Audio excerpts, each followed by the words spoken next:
I was at the first Nuix User Exchange in Sydney in 2011, and as always, the 2017 one brought that mix of technical sessions and sessions about the context where Nuix is used, which makes the whole thing so attractive. What I really come for, though, is the opportunity to talk to people, or listen to them rather, find out what matters to them. The message here at Huntington Beach was always going to be one of risk, and that was heightened by the Equifax breach, which happened a day or two or a few days before we set off for Huntington Beach.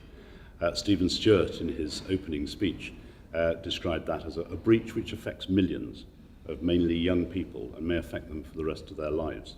And it's possible that the Equifax breach will prove to be a driver for a whole change of culture. There are other links between the technology and everyday culture. Stephen Stewart again talked about one of my very favourite topics at the moment, which is the amount of information that lurks in photographs and movies on ordinary iPhones and other smartphones. We all take these films, we take these photographs, and most of us don't know how much information we're giving away.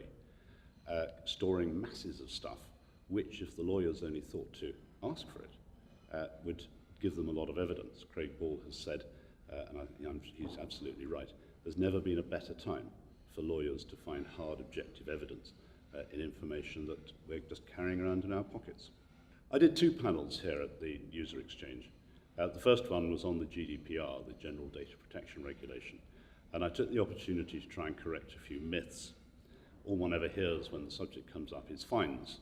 You're going to be fined 4% of your global turnover is about the only thing that anybody's ever heard of. And that, of course, is a good stick to frighten the board to start investing in preparation for the GDPR.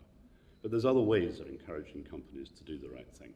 And it's not just risk either, but benefit. It would be good if some of these discussions about the GDPR were to include a mention of the benefits that we get if we start focusing on keeping less data, for example, which again was one of the themes that came through in my panel. I took the opportunity also of correcting one or two terminological points that one hears about. Everybody talks, for example, about citizens' data in the GDPR. There's no reference to citizens in the GDPR. The relevant bit talks about the personal data of data subjects who are in the union, regardless of whether the processing takes place in the union or not.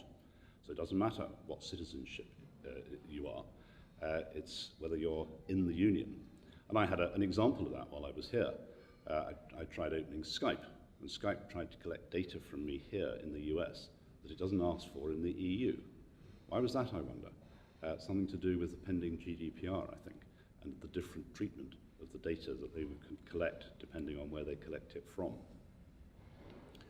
Another misapprehension that we addressed was the subject of breaches under the GDPR, security and similar breaches, where mythology says that every breach must be reported and within 72 hours in full.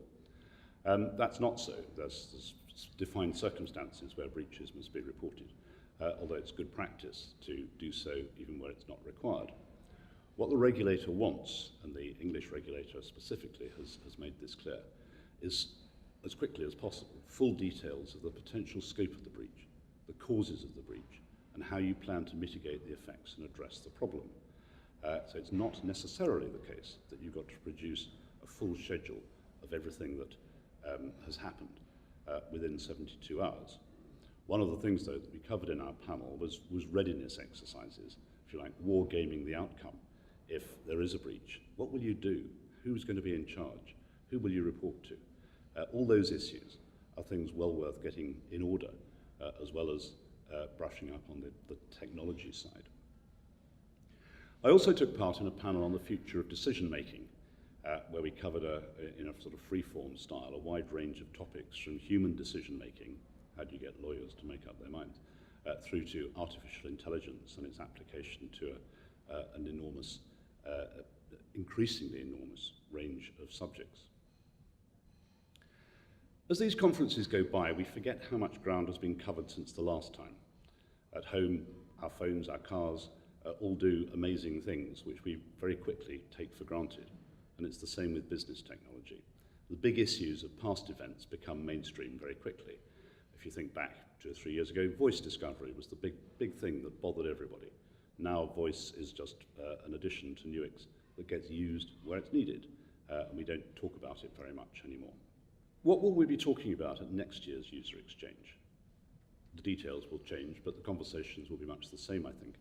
But we'll have absorbed and taken for granted a whole load of things which really bother us now. I look forward to coming here next year.